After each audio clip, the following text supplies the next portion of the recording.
Of course, the mainstream media remains completely obsessed with Partygate as it continues efforts to derail Boris Johnson.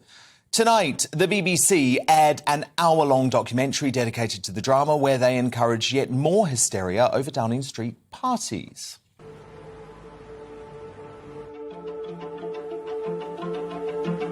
There was no party. All guidance was followed completely during number 10. As Boris Johnson prepares for the end of the official investigation into pandemic parties, we reveal what happened behind the world's most famous front door. Slight problem. They didn't speak to one person on the record. And Sky News really outdid themselves earlier today with their deputy political editor Sam Coates putting on quite a performance outside number 10. Did you lie at the dispatch box, Prime Minister? Do you endorse law-breaking in Cabinet, Priti Patel? Is Partygate embarrassing on the world stage, Foreign Secretary?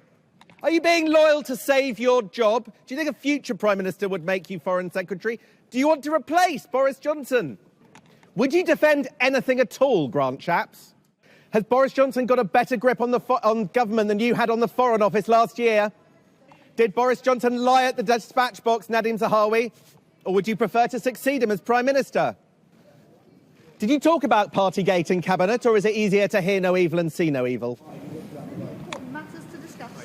I bet there are. I think the man might be better suited to the West End stage. Well, Transport Secretary Grant Shapps was thrown to the lion's den this morning and he offered a kindly reminder of the far greater issues that the public really wish to hear about.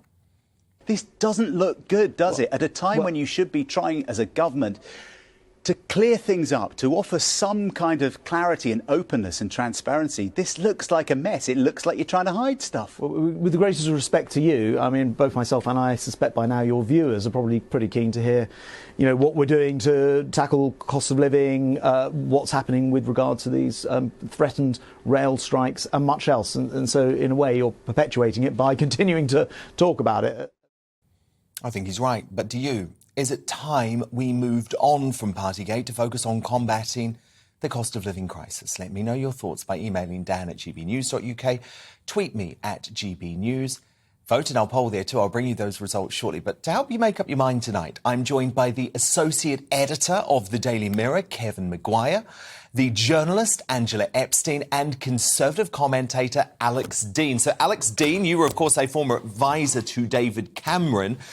Do you feel like the media hysteria over this matches the crime? No, I don't. I think some people in Westminster and in the media need to calm down a bit. And I think that most people in the country have pretty much moved on from this already. That's not to say that everything's fine in government. I, as a Conservative, want to see this government delivering on a Conservative agenda. I think if there was ever a time for tax cuts, that time is now. I think Grant Shapps was right when he was talking about energy crisis, cost of living crisis. The answer to me as a Tory is obvious. We've got to lower the costs that people pay for things. We should be looking at unilateral tariff dropping. We should be more supportive of Ukraine. There's a world of things for government to do now, and I doubt very few people really care about Boris and Partygate. Angela Epstein, you don't think the Prime Minister should go over Partygate? No, I mean, look, I think even anybody who has the most slavish pop star style devotion, blind devotion to Boris Johnson would be pushed not to admit that it looked, sounded, and where the offences have been found to be true, dreadful. And I think it's all very well saying push it aside. Let's pause for a moment and all agree it was awful. They shouldn't have been doing it. I accept it. I've supported Boris Johnson, but I accept people are hurting, without wishing to be melodramatic, because of all the things we know they couldn't do and the loved ones we lost. We all know that, but we have to be proportionate and ask ourselves, what are we now achieving? This has kind of been, the optics are multi-perspective, because you've got Sue Gray's report, then the bit redacted because it had to go to the Met, and then you've got internal investigations, and we've got this kind of mosaic response, coupled with Laura Kuenssberg talking about melodramatic, sort of very melodramatic documentary this evening on BBC Two, which, as you said, didn't involve people on the record. Not one. The fabled, not one. These actors were actors' voices, the actors' voices. You always want to do the kind of Eurotrash stuff and put on silly accents. But this is not to make it silly. We all know it hurt, but we have to say to ourselves all the things that Alex just said. Cost of living crisis. Look how much the energy bills are going to soar. £800 at the very least. Putin with his stuttering finger over the trigger. I mean, monkeypox. You couldn't make it up. This is a country, rail strikes. I don't need to give you the shopping list of disasters that are waiting to happen. So let's acknowledge, let's learn, let's apologise and not demean those people who suffered. Exactly. But in fairness, Boris Johnson has apologised for months and months on end. I mean, Kevin Maguire, you don't seem to care at all that Keir Starmer was caught on video downing beer and munching on curry at this massive party with 15 people. There he is. But you've almost gone catatonic with rage over the fact that Boris Johnson issued a toast to his departing press secretary or director of communications at a leaving do. What's the difference, Kevin? Dan, if Keir Starmer is found to have broken the law at the time and is fined, then he has to go.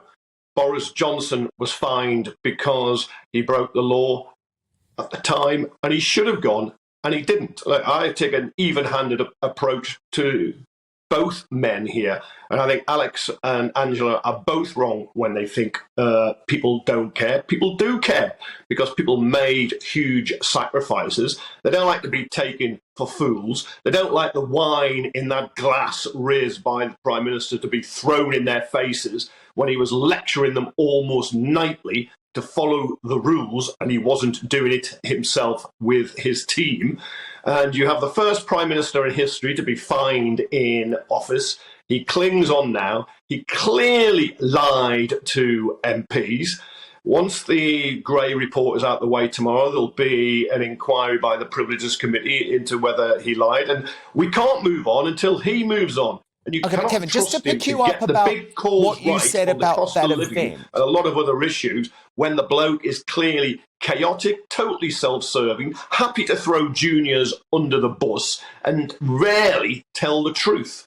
Kevin, can I just pick you up on the specifics of the event that you talk about, though? Because he wasn't fined at all for that picture that everyone's getting so worked up about. He was fined for being presented with a birthday cake that never left its Tupperware container. I mean, are you seriously saying that that reaches the standards of overthrowing a democratic mandate? He didn't challenge the birthday party, did he? Now, you look at that picture, you look at everyone around it, all the empty bottles, a half a gin bottle, the bottle of fizz, and you wonder why the police didn't investigate that. When we get the Gray report tomorrow, I suspect it will be very, very factual. It won't call for recommendations about whether the Prime Minister goes or stays. It may address, as the interim report, the brief report did, the culture in Downing Street, which just seemed to be boozy bashers. It was Party Street. At times it was the only nightclub left open in London. Yeah, I do think he should go if his personal standards fall so below what we should expect in the Alex highest Dean, office your of state. response. Yeah, Dan, I get that Kevin wants the Prime Minister to go. That's Yes, we get that. Logical position for a left-wing journalist, and I understand. I sort of respect him. I mean, he's consistent, right? But what isn't consistent, and this is, I think, the biggest potential problem to come out of this whole episode, it's not about the specifics of individuals and what they did. It's what people are now saying about the rule of law. Kevin says, this leaves me wondering why the police didn't investigate X, because he didn't get the result out of a police investigation that he wanted. I think that's bad. And worse, there's only one person in this situation who's been going around saying that you should resign if you're investigated, not convicted, undermining the notion of the presumption of innocence. You should resign if you're investigated. And that was Keir Starmer. Well, he's being investigated now, and he hasn't resigned, has he? Yeah, so why didn't he go for that, Kevin? Why didn't he go for that? No, I understand Alex's criticism of that, and to some extent I share it. I don't think he was particularly wise on that, but you could see that Boris Johnson, it was clear from the evidence right from the beginning, was guilty, and so it turned out, at least on this one incident. But the main point, and you've got to see it, and you can criticise Keir Starmer as much as you like, but the Prime Minister, who is an incredibly powerful person in this country, broke the law. He broke draconian laws that he set for everybody else. He didn't follow himself. And I think maybe you can call me old-fashioned if you like, Dan, but I think the rulers who set the rules for the ruled should follow them, and if they don't, they should be out now. And well, Angela Epstein, how do you respond to that point? They will sack him or they will not. They will be tainted, I believe, if they don't. And I think if you were Keir Starmer in Labour, you would want Boris Johnson not to go. Yeah, they want the juicy scalp in public, that's quite clear. But you want him to stumble on to the next election because he is no longer the great vote I disagree with that used to be because people still do care about it. The most people have popular standards. Oh, Kevin, calm down. It's not good for your blood pressure. I mean, first of all, I take issue with the fact that you said Alex and I don't care. I can't speak for Alex. He seems competent enough to speak for himself. I preface all my comments by saying I do care.